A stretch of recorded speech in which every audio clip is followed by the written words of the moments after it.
નમસ્કાર ધોરણ 7ના વહાલા વિદ્યાર્થી મિત્રો, આજે આપણે આ વિડિયો લેક્ચરની અંદર તમારું સંસ્કૃત વિષયનું સત્ર બીજાનું એટલે કે સેમેસ્ટર બીજાનો પાઠ નંબર 3 છે સુભાષિતાની એમનું સંપૂર્ણ સ્વાધ્યાયનું સોલ્યુશન આ વિડિયો લેક્ચરમાં જોવાના છીએ। તો ચાલો મિત્રો શરૂઆત કરીએ તે પહેલાં નાનકડી વાત કરી દઈએ। જો તમારે આ સ્વાધ્યાય સોલ્યુશનની પીડીએફ જોઈતી હોય તો તેમના માટે લિંક નીચે ડિસ્ક્રિપ્શન બોક્સની અંદર આપેલી છે, ત્યાંથી તમે મેળવી શકો છો। તો નીચેના જે શબ્દો છે એનું શુદ્ધ ઉચ્ચારણ માટે મોટેથી બોલવાના છે। જલમ, ત્યાર પછી છે પાષાણ ખડેશુ રત્ન સંજ્ઞા શુષ્ક વૃક્ષાસ્ય ચડેતે વર્તન્તે સિદ્ધયંતિ દ્રષ્ટિપુતમ પીબે જલમ શાસ્ત્રપુતામ।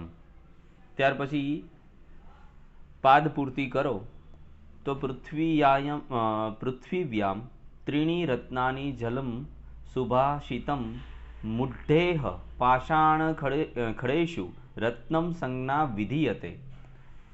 ઉદયમઃ સાહસમ ધૈર્ય બુદ્ધિઃ શક્તિઃ પરાક્રમઃ ચડેતે યત્ર વર્તન્તે તત્ર દેવઃ સહાયકૃત।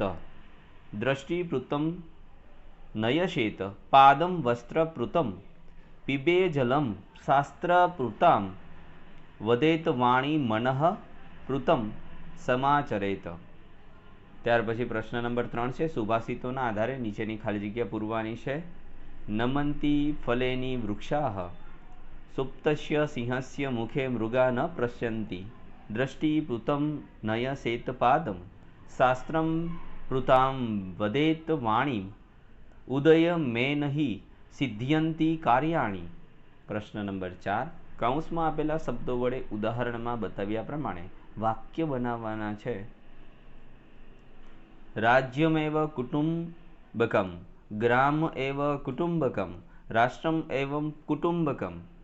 ત્યાર પછી પ્રશ્ન નંબર 5 છે કૌંસમાં આપેલા શબ્દોનો ઉપયોગ કરી ઉદાહરણમાં બતાવ્યા પ્રમાણે વાક્ય બનાવવાના છે।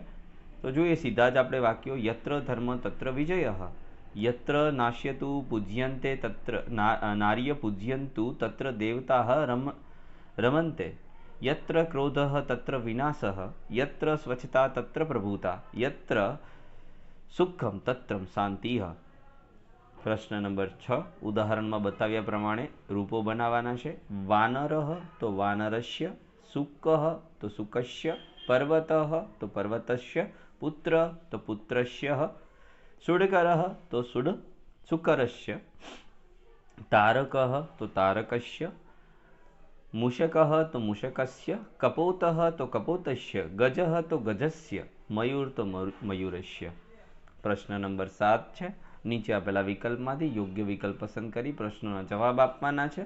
જેમાં પહેલું કે કદાચન ન નમંતી તો એમાં આવશે મૂર્ખા કદાચન ન નમંતી। કેન કાર્યાણી સિદ્ધ્યંતી તો ઉદયમેન કાર્યાણી સિદ્ધ્યંતી। કિદચમ જલમ પીબેત વસ્ત્રપુત્તમ જલમ પીબેત।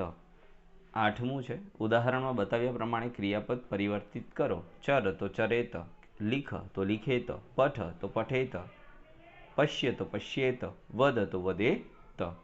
9મું છે ઉદાહરણમાં બતાવ્યા પ્રમાણે ક્રિયાપદમાં પરિવર્તન કરવાનું છે। ખાદ તો ખાદંતી લિખ તો લિખંતી પત તો પતંતી ક્રીડ તો ક્રીડંતી અને પઠ તો પઠંતી। ગચ્છ તો ગચ્છંતી પશ્ય તો પશ્યંતી ધાવ તો ધાવંતી પીબ તો પીબંતી વદ તો વદંતી। ત્યાર પછી ઉદાહરણ મુજબ વૃક્ષઃ તો વૃક્ષાઃ મયુરઃ તો મયુરાઃ દેવ તો દેવાઃ મૂર્ખ તો મૂર્ખાઃ મૃગ તો મૃગાઃ દંત તો દંતાઃ પર્વત તો પર્વતાઃ પુરુષ તો પુરુષાઃ તારક તો તારકાઃ। તો મિત્રો આ હતું નાનકડું એવું સ્વાધ્યાય સોલ્યુશન। ફરી મળીશું આવા જ એક સ્વાધ્યાય સોલ્યુશન સાથે। ત્યાં સુધી આવજો। જય હિન્દ, જય ભારત।